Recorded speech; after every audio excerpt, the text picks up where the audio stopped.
त्याच्याचबरोबर BF निंबाळकर, महासचिव सैनिक फेडरेशन सातारा जिल्ह्याचे असणारे अध्यक्ष बालकृष्ण देसाई, महासचिव गाडेजी, सातारा जिल्हा DCG तुषार बेले, तोरवडेजी, भारतीय बौद्ध महासभा, चंद्रकांत खंडाई, सिद्धार्थ करात, ॲडव्होकेट सागरे, भीमराव घोरपडे आणि उपस्थित सर्व बंधूंनो, भगिनींनो, बालमित्रांनो,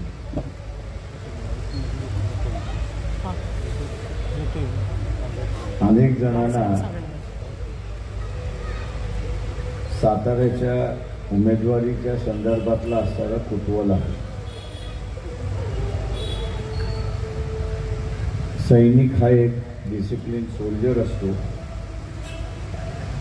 त्याचे असणारे गवाही अनेक जणांनी आपल्या समोर या ठिकाणी दिले आणि आता निवडणुकीसाठी का लढतात आहेत असं मला असणारा बऱ्याच ठिकाणी प्रेसवाल्यांनी विचारलं की त्यांना असं म्हटलं की काही गोष्टी पब्लिकली बोलता येत नाही. वर्तमानपत्रामध्ये आलेल्या बातम्या आपण असणारा ऐकल्या असतील. यादव नावाचा असणारा मध्यंतरी सैनिक यांनी असणारे काही आरोप केले होते.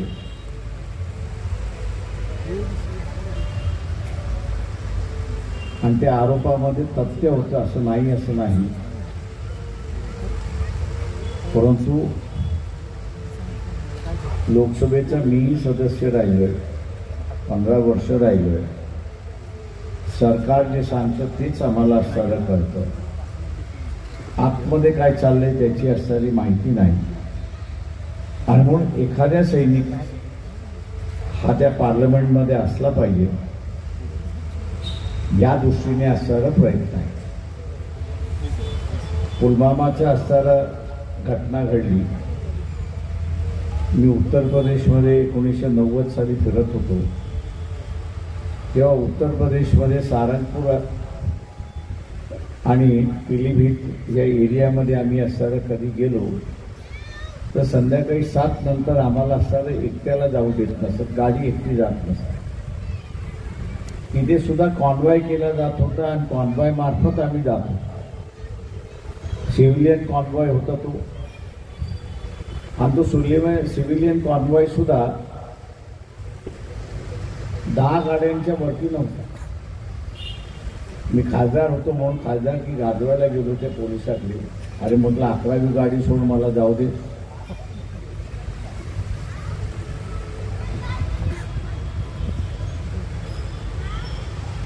अकरावी गाडी आहे माझी, तू 11वी गाडी सोड.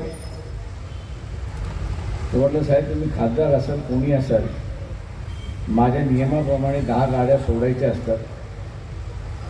पुढे एक पोलिसाची गाडी, पाठी एक पोलिसाची गाडी. त्याच्यावरती मला सोडण्याचा अधिकार नाही आणि नियम मोडण्याचा सुद्धा मला अधिकार. तेव्हा पोलिसांच्या ह्याच्यामध्ये सुद्धा असताना मी त्याला असताना विचारलं 10 गाड्या का? तो असं म्हणाला की उद्या समजा हमला झाला तर पाठीमागच्या गाडीला आणि पुढच्या गाडीला प्रोटेक्शन देण्यात यावं, मोठ्या रेंजमध्ये असल्या पाहिजेत, हे तुम्हाला त्या ठिकाणी समजावून सांगत होता. तर म्हटलं रेंजच्या बाहेर गेला तर म्हटलं कोणाला तरी मारणार आहे, तर म्हणून असताना नियम काढण्यात आलेले आहे की 10 गाड्यांच्या वरती असू नये.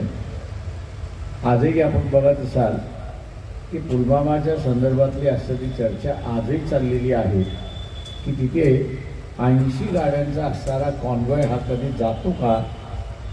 त्या ठिकाणी मी जे काही नियम वाचलेले आहेत, सगळे वाचलेले आहेत, 80 गाड्यांचा असणारा कधीही कॉन्वॉय त्या ठिकाणी जात नाही आणि तोही नियम त्या ठिकाणी मोडला अशी असणारी परिस्थिती. सैनिकांच्या संदर्भात म्हटलं की प्रेसवाल्यानं म्हटलं की आम्हाला हात बांधून त्याला होय म्हणावं लागतं. ते त्याच्या उपयोगात आहे की नाही आहे हे आम्हाला कळायला मार्ग नाही. पण सैनिकासाठी आहेत, मिलिटरीसाठी आहे, पण ते उपयोगी आहे की नाही याचं असताना कळत नाही, अशी असणारी परिस्थिती आहे. कारगिलचं ज्यावेळेस झालं त्यावेळेस असताना जॉर्ज फर्नांडिस हे डिफेन्स मंत्री, तेव्हा त्यांनी असणारे एका अधिकाऱ्याला सांगितले की तुझी बदली मी कारगिलला कर. तो म्हटला मी सिव्हिलियन आहे. तो म्हटला सिव्हिलियनला कळलं पाहिजे की आर्मीचे काही त्रास आहेत आणि म्हणून तुम्ही असं बघितलं पाहिजे. मी जॉर्ज फर्नांडिसला विचारला तो सिव्हिलियन आहे, तू काय बघत जाईल तिथे? तो म्हटलं ह्याला कळलं पाहिजे की त्याची काही गरज आहे आणि त्याची गरज लक्षात घेऊन त्यांनी असताना वागलं पाहिजे. तो वागला नाही म्हणून असणारी परिस्थिती आहे. मी असं म्हणेन की प्रशांत कदमाच्या निमित्ताने माझ्यासारखे अनेक पार्लमेंटचे सदस्य आहेत की ज्यांना फार काही माहिती नसते. IQ माहिती असते तेवढी माहिती असते आणि त्याच्यामुळे न्याय अन्याय हा कळतच नाही अशी असणारी परिस्थिती आहे. त्याच्यामुळे एखादा कोणतरी त्या सभागृहामध्ये असेल तर तो त्या सभागृहाला व्यवस्थितरित्याने समजावून सांगू शकतो. ज्याला ब्रीफिंग आपण म्हणतो तो ब्रीफिंग त्या ठिकाणी असताना करू शकतो आणि जी काही सुधारणा करण्याची भाग आहे तो त्याच्यातला आहे. मला जुने सैनिक जे भेटतात ते असं म्हणतात की ब्रिटिशांच्या काळची जी डिसिप्लिन होती ती आत्ताच्या काळात नाही असं दिसतंय. आम्हाला काही कळायला मार्ग नसतो आणि त्याच्या पुढे मान हलवतो, त्याच्या पलीकडे काहीच होत नाही. आणि म्हणून येणाऱ्या काळामध्ये धोके हे असणारे प्रचंड मोठ्या प्रमाणात वाढणार आहे आणि अशा असणाऱ्या कालावधीमध्ये ऑफिसर्स आणि सोल्जर याच्यामधलं एक जिव्हाळ्याचं नातं असलं पाहिजे अशी असणारी परिस्थिती आहे. ते हळूहळू कुठेतरी असणाऱ्या जिव्हाळ्याच्या नात्याला तडा जातो असं मला अनेक जण त्या ठिकाणी सांगतात. हा तडा का जातोय कळायला मार्ग नाही. युनिट हे म्हटलं तर एका प्रकारचं असणारं घर असतं, सगळं असतं, पण त्याच्यामध्ये जर जिव्हाळा राहिला नाही तर मी असणारं मानतो की त्याचा असणारं इफेक्टिव्हनेस जे आहे तो कमी होतो. आणि म्हणून माझं आव्हान आहे या ठिकाणी की आपण गावोगाव जाऊन, मला सातारा जिल्ह्यामधला परिस्थिती माहिती आहे, दबावाची परिस्थिती आहे, भीतीची परिस्थिती आहे, मारामारीची परिस्थिती आहे, ठोकण्याची परिस्थिती आहे. मतदान तुम्ही कोणाला देता हे कधीच कोणाला कळत. त्याच्यामुळे सायलेंट रेव्होल्युशन ज्याला आपण म्हणतो, शांतीपूर्वक बदल आपण ज्याला म्हणतो, हा शांतीपूर्वक बदल आपण मताच्या रूपाने करावा अशी माझी आपल्या सगळ्यांना असणारं नम्र विनंती आहे. मित्रो, सध्याचं सरकार सुद्धा मी असं म्हणेन की जुमलेबाजीचं सरकार, त्याच्या पलीकडे काही नाही. पहिल्यांदा 15 लाखाचा जुमला आला. लोकांना वाटलं 15 लाख मिळतील, आपला असणारं गरिबी दूर होईल. 15 लाख मिळालं नाही. नंतर सांगितलं की आम्ही असणारं 2 कोटी नोकऱ्या दरवर्षी निर्माण करू. त्याच्याऐवजी आपल्याला दिसतंय की दरवर्षी 12 लाख नोकऱ्या कमी झाल्या अशी परिस्थिती आहे. तिथेही हे सरकार असताना फेल्युअर आहे.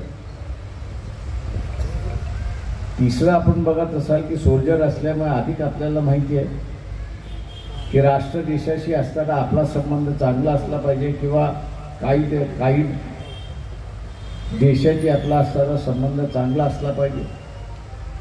मालदीवी सारखं असणारं छोटं बेट की ज्यांनी जिथे आपले असणारे आर्मी आहे, नेव्ही आहे, एअरफोर्स आहे, सगळं आहे. एका कुठल्या तरी मंत्र्याने नरेंद्र मोदीच्या संदर्भात वेडवाकडं लिहिलं. आपण असं बघत असाल की पंतप्रधानाचा इगो दुखवला आणि इगो दुखवल्यानंतर आम्ही सगळा टुरिझम तुमचा बंद करतो अशी भूमिका घेतली. त्यांनी म्हटलं तुम्ही टुरिझम बंद करताय, बंद करा, पण तुमची आर्मी, नेव्ही आणि एअरफोर्स आमच्या देशातून घेऊन जा. काही गोष्टी देशाच्या सुरक्षिततेच्या दृष्टिकोनातून ठरल्या जातात, त्या काय 2 वर्षाच्या 5 वर्षाच्या नसतात, ते 15-15, 20-20 वर्षाच्या ठरवल्या जातात. आणि पंतप्रधान एका कुठल्या तरी मंत्र्याने आपल्या विरोधात लिहिलेला आहे आणि म्हणून आपला इगो दुखवला, या कारणास्तव त्या देशालाच असणारा ब्लॅकलिस्ट करणार असेल तर मी असं म्हणेन की आपले असणारे संबंध बिघडत चाललेत, अशी असणारी परिस्थिती आहे. देश मोठा की इगो मोठा? माझ्या दृष्टीने असणारा देश मोठा असतो, आपला इगो लहान असतो. पण हा पंतप्रधान आपण बघत असाल की आपला इगो पहिला ठेवतो आणि देशाला पाठीमागे ठेवतो, अशी असणारी परिस्थिती आहे. जेव्हा अशा असणाऱ्या पंतप्रधानाला, अशा असणाऱ्या व्यक्तीला पुन्हा पंतप्रधान करावं आणि देशाला असणारा खाईत घालावं, अशी असणारी परिस्थिती नाही. जे काम आर्मीने नॉर्थ ईस्टमध्ये केलेलं आहे, जे तिथे राहिलेले त्यांना माहिती. एका बाजूला नागालँडचा फोर्स, दुसऱ्या बाजूला असणारा कुकीज, तिसऱ्या बाजूला असणारा आसाम, या सगळ्या ह्याच्यामध्ये की आम्हाला असं वेगळं व्हायचं, आम्हाला तुमच्याबरोबर राहायचं नाही, या सगळ्या भावना आहे. 30 वर्ष, 40 वर्ष, 50 वर्ष आर्मी तिथे राहिली. आर्मीने मैत्रीचे संबंध जुळले, त्यांची भावना पूर्णपणे बदलली, पूर्णपणे त्यांची भावना बदलली आणि आज ते असं म्हणतात की आम्हाला भारताबरोबर आहे. म्हणजे जे विरोधात होते त्या सगळ्या माणसांना भारताबरोबर जोडण्याचं असतं काम हे आर्मीने केलं, अशी असणारी परिस्थिती आहे. आणि जे मागच्या 4-5 महिन्यामध्ये मणिपूरमध्ये घडलं, ते पुन्हा जुळलेली म्हणणं दुभगली, अशी असणारी परिस्थिती. ती म्हणणं पुन्हा दुभगली आणि आपण त्यांना सारं संरक्षण देऊ शकलो, त्यांना आपण असं संरक्षण देऊ शकलो. 80 दिवस तिथे असणारा त्या मैत्री म्हणून असणारा आसाममधली जी समाज आहे तो, आणि कुकी म्हणून असणारा मणिपूरमधला जो आहे, ज्याच्यामधला 80 दिवस युद्ध चाललं, अक्षरशः युद्ध चाललं. तिथले जे काही कमांडर होते ते म्हणत होते की आम्ही जे जुळून आणलं होतं, जे ट्राईब एकमेकाला असताना भेटायला तयार नव्हते, एकमेकाचं वर्चस्वाच्या भानगडीत होते, त्यांना आम्ही असताना एकत्र आणण्याचं भानगड, एकत्र बसण्याचं केलं, एकत्र राहण्याचं केलं, एकमेकाला स्वीकारायचं केलं आणि ते एकमेकाला स्वीकारून आनंदित राहत होते. त्याला असणारा जर कोणी बिघडवलं असेल, त्याला कोणी असणारा बिघडवलं असेल तर या पंतप्रधानांनी बिघडवलं हे आपण असणारा लक्षात. ताबडतोब असणारा कारवाई झाली असती, ताबडतोब कारवाई झाली असती तर आपल्याला छाटलेली मुंडकर आणि नग्न महिला या रस्त्यावरती दिसल्या नसत्या, अशी असणारी गोष्ट. ज्या पंतप्रधानाला माणसांबद्दल जिव्हाळा नाही, ज्या पंतप्रधानाला माणसांबद्दल जिव्हाळा नाही, त्याला पंतप्रधान करणं हा आपला गुन्हा आहे, हे आपण असताना लक्षात घ्या. कारण का पंतप्रधानाचं कार्यालय हे मानवतेचं कार्यालय आहे. लोकांना आश्वासन देणारं कार्यालय आहे की आम्ही तुमचं असणारा संरक्षण करू, आम्ही भेदभाव करणार नाही, आम्ही समतेने वागू, बंधुभावाने वागू, हे पंतप्रधानाचं कार्यालय आहे. पण तेच कार्य जर पडत नसेल तर आज जे पंतप्रधान म्हणतात आहेत की देश दुभागलीच्या मार्गावरती आहे, 10 वर्ष तर तुमचं राज्य, 10 वर्ष भारतीय जनता पक्षाचं राज्य आहे. या 10 वर्षाच्या राज्यामध्ये आपण जे पेरलेला आहे, द्वेष जो पेरलेला आहे, धर्माच्या नावाने जो द्वेष आपण पेरलेला आहे, आणि मध्यंतरी मराठा समाज आणि ओबीसी यांच्यामध्ये असणारा जो द्वेष पेटवण्याचा आपण कामकाज केलेला आहे, तेव्हा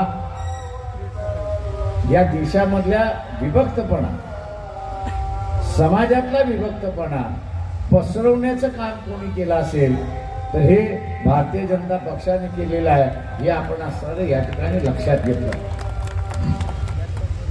विभक्तपणा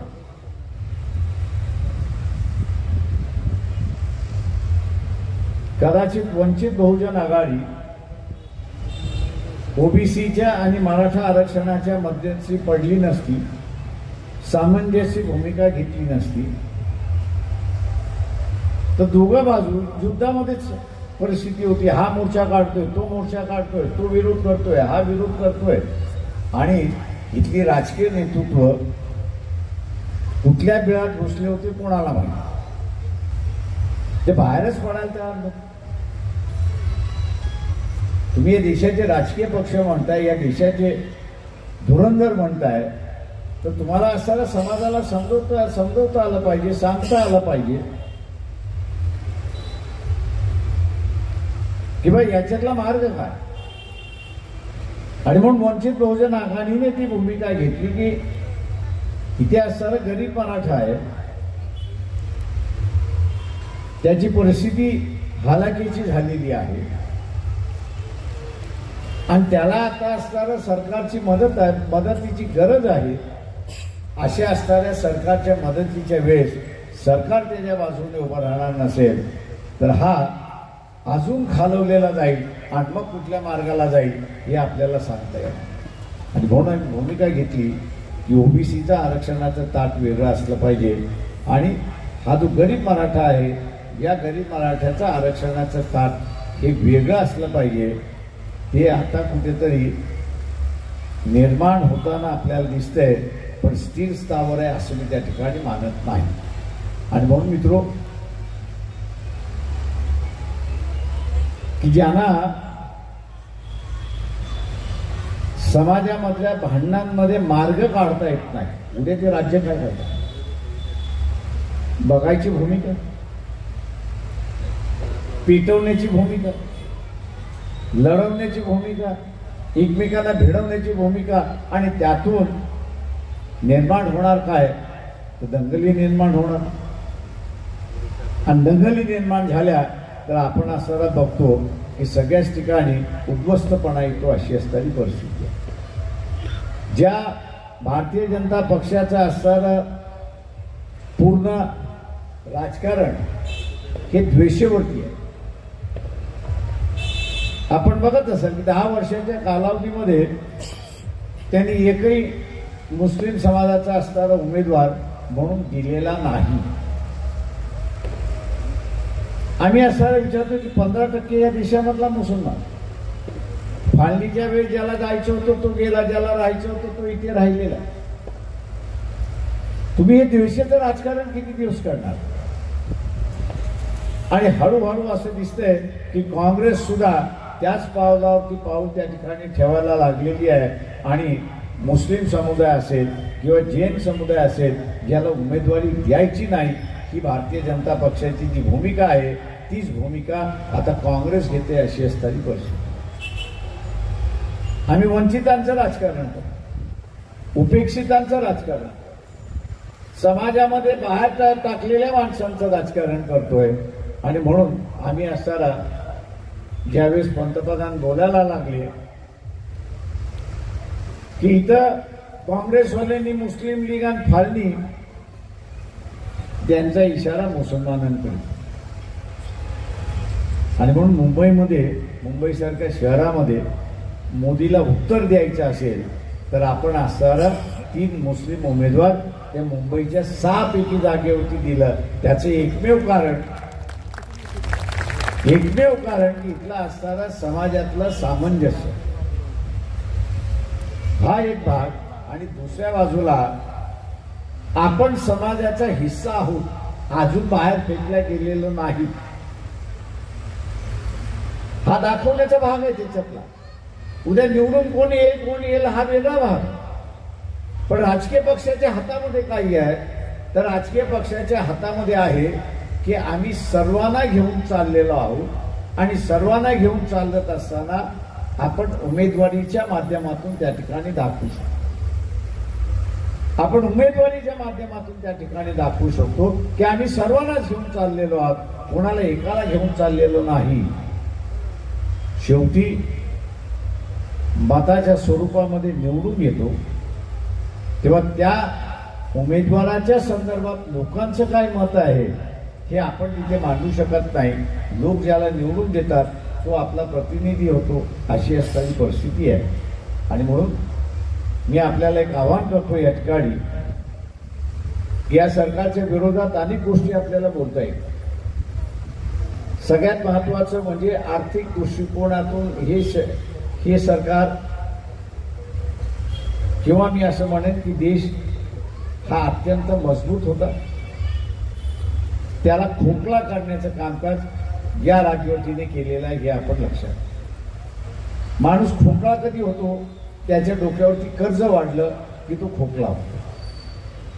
कर्ज वाढलं की तो कर्जदार जो असतो त्याच्याकडे झुकून वागतो, अशी असणारी परिस्थिती आहे. त्याच्याकडून नरमाईने वागतो, अशी असणारी परिस्थिती आहे. तो जे सांगतो त्या प्रमाणात चालतो, अशी असणारी परिस्थिती आहे. भारतीय जनता पक्षाचं सरकार ज्यावेळेस 2014ला सत्तेमध्ये आलं त्यावेळेस या देशावरती 26 रुपयाचं कर्ज, 100 26 रुपये कर्ज. आता इलेक्शन आहे, 10 वर्ष होत आहे. या 10 वर्षाच्या कालावधीमध्ये हे 26 रुपयाचं कर्ज हे 84 रुपयावरती त्या ठिकाणी गेलेलं आहे. म्हणजे आता देश चालवायला फक्त 14 रुपये राहिलेत, अशी असणारी परिस्थिती आहे. 14 रुपये झाले. आपण जर अजून 2-4 हप्ते फेडले नाहीत त्याच्यामध्ये, तर सांगितलं जात आहे की 2026 मध्ये या ठिकाणी 86 रुपयाचं म्हणजे 96 रुपीज हे असणारं कर्ज त्या ठिकाणी होणार आहे. 96 रुपयाचं असणारं कर्ज आपल्यावरती होणार आहे आणि 4 रुपये फक्त देश चालवायला त्या ठिकाणी राहणार. आपण कर्ज काढतो, बँकेकडून कर्ज काढतो. आपण बँकेकडून कर्ज काढत असताना पहिल्यांदा काय बघतो की मला हप्ते फेडता येतील आणि हप्ते फेडून झाले तर मला त्याच्यामध्ये घर चालवता येतं. घर चालवता येत असेल तर मी असणारं कर्ज घेतो. घर चालवता येत नसेल तर मी कर्ज घेत नाही, जे आहे त्याच्यामध्येच मी असताना माझं भागवत असतो, अशी परिस्थिती. कर्ज काढलं आणि ते हप्ते फेडता आले नाही तर ते डबल होतं, अशी असणारी परिस्थिती आहे. आणि ते डबल झालं तर मग आपल्याला घर चालवायची अडचण होते, अशी परिस्थिती आहे. जी घर चालवायला अडचण होते ती देश चालवायला अशी परिस्थिती आहे, जी आपण लक्षात घेतलं. या सरकारने, मी असं म्हणेन की चोरांना पूर्णपणे अभय दिले. चोरांना पूर्णपणे अभय दिला. याने एक वॉशिंग मशीन काढलेली आहे. त्या वॉशिंग मशीन मध्ये त्या चोराला धुतला की तो काळ्याचा पांढरा होतो. आणि हे मग म्हणतात नाही नाही यांनी ते काही केलेलं नाही. या देशाच्या खातेदार, बँकेतला जो खातेदार आहे, या खातेदारापैकी 12 लाख कोटी हे डोंबकाईत गेलेले आहे. आणि या 12 लाख कोटीपैकी सगळ्यात डोंबकाईत घालणारं कोण असेल तर गुजरात मधली माणसं आहेत. एका तरी गुजराती माणसावरती धाड पडली आहे का मला एक सांगा. एक तरी अजिबात नाही. भारतीय जनता पक्षाचं सरकार हे दाखवण्यासाठी भारतावरती राज्य करतंय, पण प्रत्यक्षात नरेंद्र मोदी हा फक्त गुजरातवरतीच राज्य करतोय, अशी असणारी परिस्थिती आहे. तो पंतप्रधान कुठला आहे? माझ्या भाषेमध्ये तो गुजरातचा पंतप्रधान आहे, तो देशाचा पंतप्रधान नाही, अशी असणारी परिस्थिती. एक 4-5 दिवसापूर्वी कांद्याच्या आयातीच्या संदर्भातलं धोरण आहे. कांदा सगळ्यात जास्तीत उत्पन्न कुठं होतो? तर महाराष्ट्रात होतो, नाशिकमध्ये होतो. तुम्ही असणारा कांदा एक्सपोर्ट करण्याची परवानगी दिली तर ती देशभर दिली पाहिजे. देशातल्या कुठल्याही व्यापाऱ्याला असावा त्यांनी असणारा कांदा परदेशामध्ये नेऊन विकावा. पण आपण बघत असाल की यांनी असणारा एक्सपोर्ट करण्याचे ऑर्डर जे दिले ते फक्त गुजरात राज्यामध्ये व्यापाऱ्यांना त्या ठिकाणी दिले. फार फार घुमाबूम झाल्यानंतर 6व्या दिवशी ती ऑर्डर बदलली. तोपर्यंत गुजरातच्या व्यापाऱ्याने बाहेरच्या व्यापाऱ्याशी समझोता करून घेतला आणि मग दाखवण्यासाठी मी भारतातल्या सगळ्या व्यापाऱ्यांसाठी असणारा कांदा खुला केला.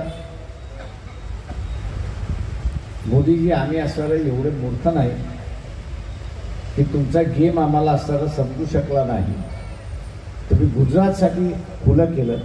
गुजरातच्या व्यापाऱ्यांनी 2 दिवसामध्ये परदेशी व्यापाऱ्याबरोबर एग्रीमेंट केलं, सगळं केलं, कांदा बुक केला आणि 4 दिवसानंतर तुम्ही म्हणताय मी भारतासाठी खुला केला. कुणाला फसवताय? आणि म्हणून हे पंतप्रधान देशाचं पंतप्रधान नाहीये. हे जे पंतप्रधान आहे हे गुजरातचं आहे. दिल्ली ही राजधानी आहे की नाही? मागच्या 10 वर्षामध्ये एक तरी आंतरराष्ट्रीय कार्यक्रम दिल्लीत झालाय का मला सांगा. नाही तर गांधीनगरमध्ये किती झाले तेवढं सांगा. अहमदनगर, अहमदाबादमध्ये किती झाले? ट्रम्प आला तोही गुजरातमध्ये. जपानचा पंतप्रधान आला तोही गुजरातमध्ये. फ्रान्सचा राष्ट्रपती आला तोही गुजरातमध्ये. इटलीची प्राईम मिनिस्टर आली ती सुद्धा गुजरातमध्ये. मोदीजी, आम्ही तुम्हाला विनंती करतो की दिल्लीतलं जे कॅपिटल आहे ते कॅपिटल नष्ट झालेलं आहे आणि अहमदाबाद हे कॅपिटल झालंय एवढं तरी घोषित करा.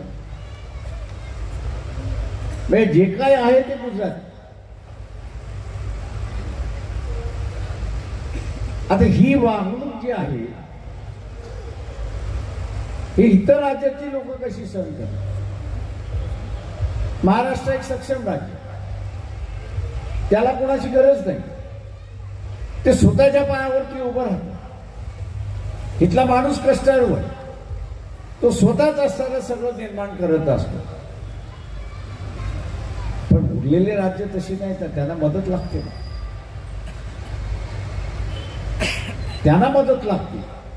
त्यांना मदत देण्याच्या ऐवजी हा सगळा गुजरातमध्ये घेऊन चालला. अशी असताना अहमदाबाद ते मुंबई गाडीने मी जात असतो. 4.5 तासात मी पोचतो गाडी. रस्ता फार चांगला आहे, हायवे आहे, 6 लेन हायवे आहे, त्याच्यामुळे 4.5 तासामध्ये आपण पोचतो. पण मोदींना अहमदाबादचा माणूस मुंबईमध्ये 4.5 तास फार वाटतात. तो असणारा 50 मिनिटामध्ये आला पाहिजे आणि 50 मिनिटामध्ये आला पाहिजे म्हणून त्यांनी असणारं बुलेट ट्रेन आणि त्या बुलेट ट्रेन उभी करण्याची किंमत किती? तर 1 लाख कोटी.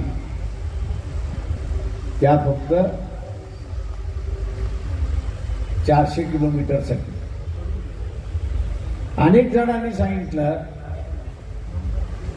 एक स्पेशल ट्रेन मुंबई आणि अहमदाबाद चालवली ती सुद्धा 2.5 तासात जाईल. नॉन स्टॉप चालवली ती सुद्धा जाईल.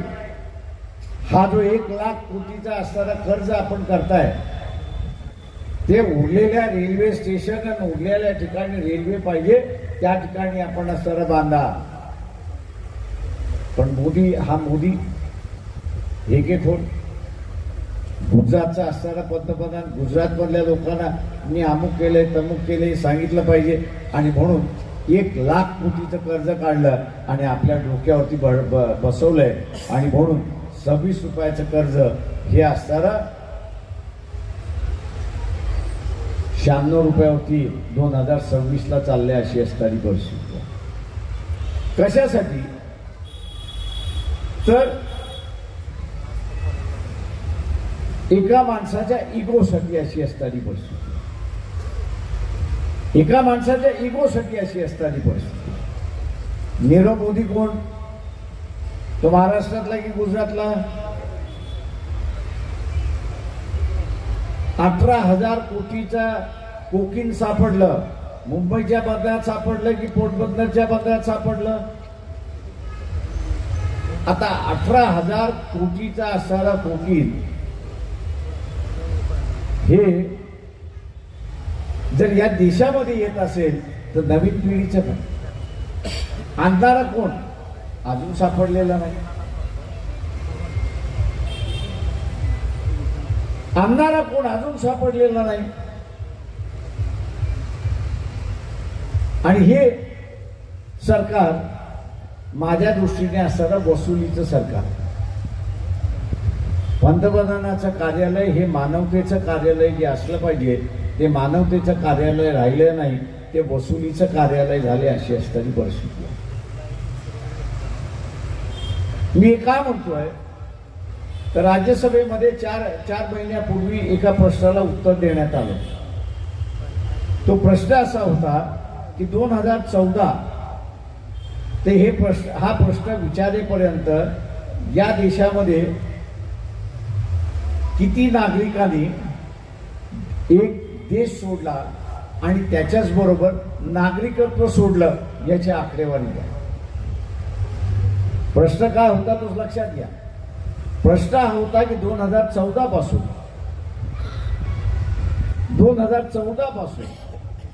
या देशामध्ये राहणाऱ्या लोकांनी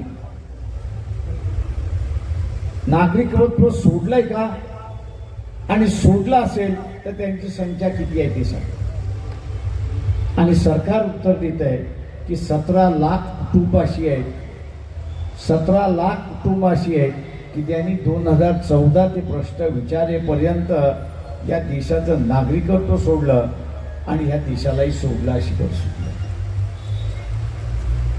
जे सरकार म्हणते की आम्ही हिंदू राष्ट्र करायला निघालो, हे 17 लाख गेलेले मुसलमान नाही आहेत, हे 17 लाख कुटुंब ख्रिश्चन नाही आहेत, हे 17 लाख कुटुंब सर्वच्या सर्व हिंदू आहेत आणि त्यांची मालमत्ता ही कमीत कमी 50 कोटी आहे अशी परिस्थिती.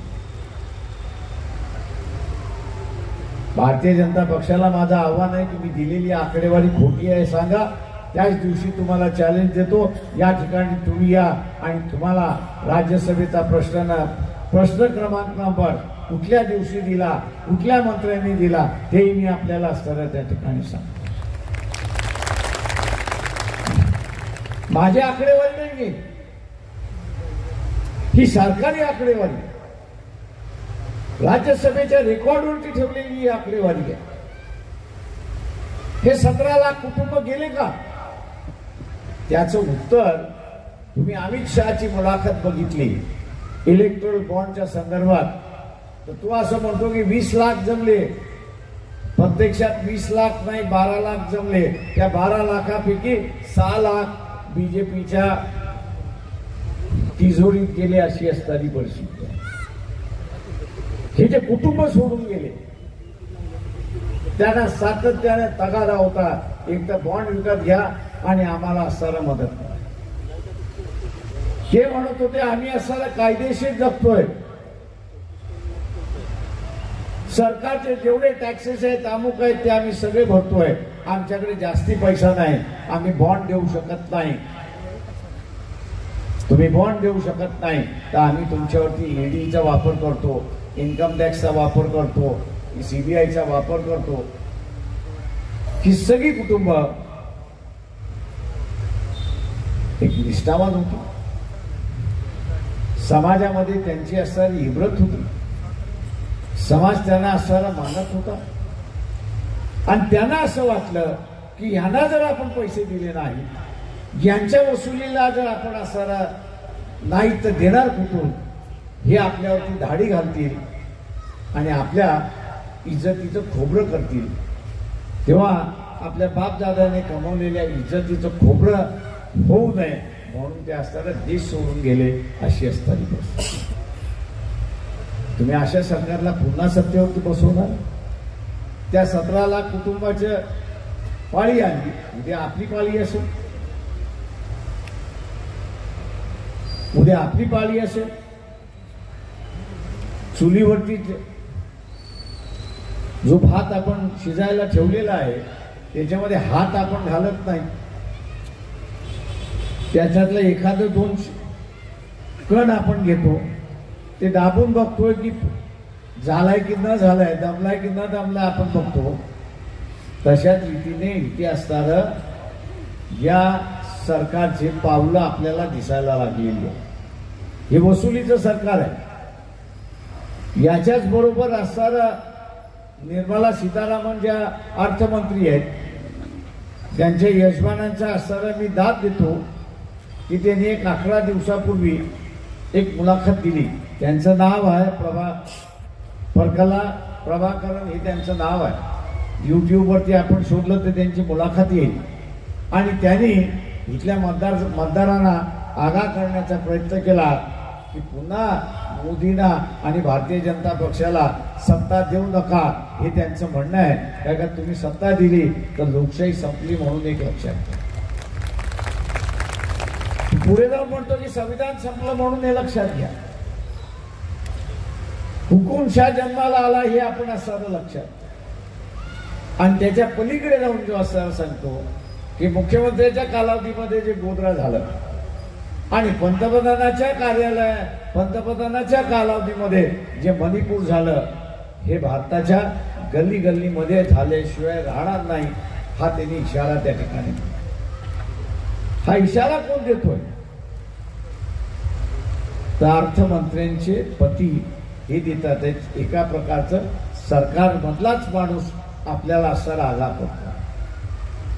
मी काँग्रेसवाल्याला आवाहन करतो की तुम्ही एवढे घाबरताय. राष्ट्रवादीवाले तोंड उघडायला तयार नाही. तुम्ही कधी असणाऱ्या शरद पवारांच्या तोंडून हे 17 लाख कुटुंब, का त्या सभागृहाचे ते मेंबर आहेत, ज्या सभागृहामध्ये उत्तर दिलंय त्या सभागृहाच्या असणारे शरद पवार हे मेंबर आहेत, कधी भाषणात तुम्ही ऐकले की राज्यसभेमध्ये असं उत्तर आलंय म्हणून? नाही. त्या काय हे सगळे इन्क्वायरी खालचे.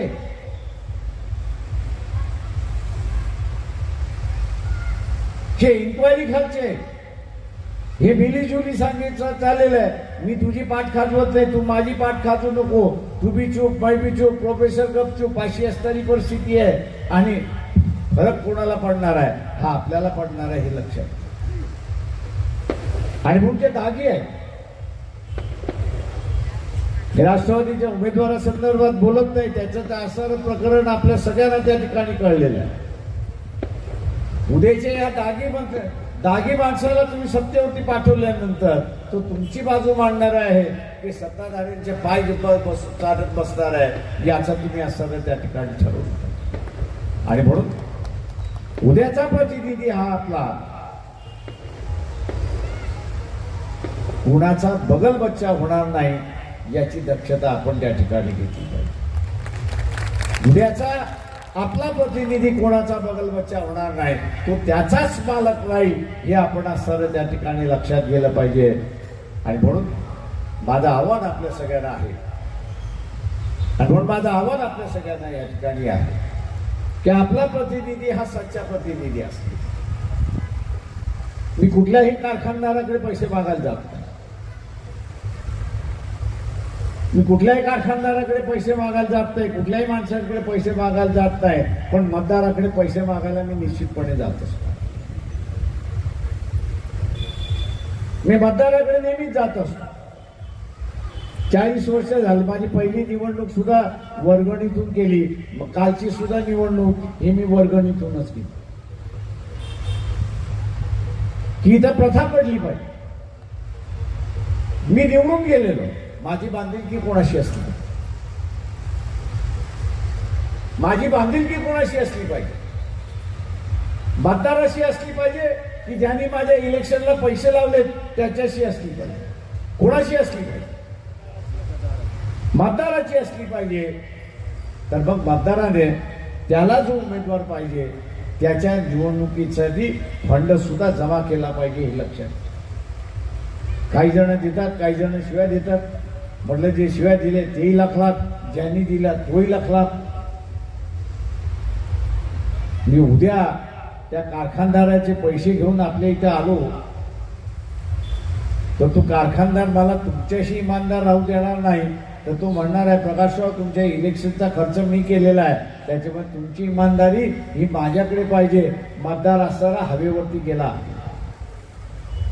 मतदार हा हवेवरती गेला. इथे लोकशाही आपल्याला जर जमिनीतला पायाभूत म्हणून आपल्याला करायचं असेल तर आपण सुद्धा जो उमेदवार आपल्याला पाहिजे त्या उमेदवाराच्या अकाउंटमध्ये पैसे आपणच टाकले पाहिजे हे लक्षात घ्या. नाही तर असणारा उमेदवार आपण निश्चितपणे निवडून देऊ, पण तो आपल्याशी इमानदार राहणार नाही. तो ज्यांनी पैसे लावले त्याच्याशी इमानदार आहे, त्याशी असणारी परिस्थिती. मित्रो, माझ्या माहितीप्रमाणे 10 वर्षापूर्वी निर्णय झाला की इथेनॉल हे 20% पेट्रोल आणि डिझेलमध्ये मिक्स करता येतं. काय परिणाम होतो तो निर्णय याच्यासाठी घेण्यात आला की जो ऊसाचा शेतकरी आहे त्याची जी FRS असते तिला कुठेतरी आपल्याला वाढवता, तिला कुठेतरी वाढवता. इचलकरंजीच्या जाहीर सभेमध्ये आम्ही म्हटलं की तुम्ही आम्हाला असणारं निवडून द्या. पश्चिम महाराष्ट्रामध्ये जे उमेदवार आम्ही उभे करू त्यांना आपण निवडून घ्या. आम्ही असणारा इथेनॉलचा निर्णय हात लावून घेऊ आणि अंमल करू त्याच्यामध्ये. आता असणारा निर्णय आला पण अंमलबजावणी आलेली. उद्याची अंमलबजावणी करा, उद्याची ही अंमलबजावणी झाली तर ऊसाला 100 रुपये अधिक टनामागे मिळतील हे आपण असणारा लक्षात. आता ज्यांना ऊसामागे 100 रुपये टनामागे जास्ती पाहिजेत त्यांनी असणारं प्रशांत कदम यांना असणारं मतदान करावं आणि आपली आर्थिक परिस्थिती भक्कम करावी हे मी आपल्या सगळ्यांना असणारं विनंती करतो. आणि म्हणून पुन्हा एकदा आपल्या सगळ्यांना आवाहन करतो की प्रशांत कदम यांची निशाणी प्रेशर कुकर आहे. तुमच्यावरती प्रेशर येण्यापेक्षा इतरांवरती आपण प्रेशर टाका आणि प्रेशर कुकरला मतदान करून घ्या हे आव्हान मी आपल्या सगळ्यांना या ठिकाणी करतो. आपण सगळ्यांनी शांततेने ऐकलं त्याबद्दल मी आपला आभार मानतो आणि आपली रजा घेतो.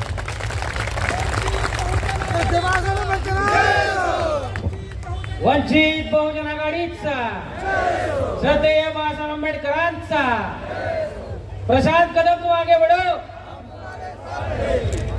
आज या ठिकाणी वंचित बहुजन आघाडीचे अधिकृत उमेदवार प्रशांत कदम यांच्या प्रचारार्थ वंचित बहुजन आघाडीचे राष्ट्रीय अध्यक्ष श्रद्धेय बाळासाहेब आंबेडकर या प्रचारार्थ उपस्थित राहिल्याबद्दल मी त्यांचं कराड शहराच्या वतीने आभार मानतो आणि सर्व सातारा जिल्ह्यातील सर्व बंधू भगिनींचं आभार मानतो आणि सभा संपली असं जाहीर करतो.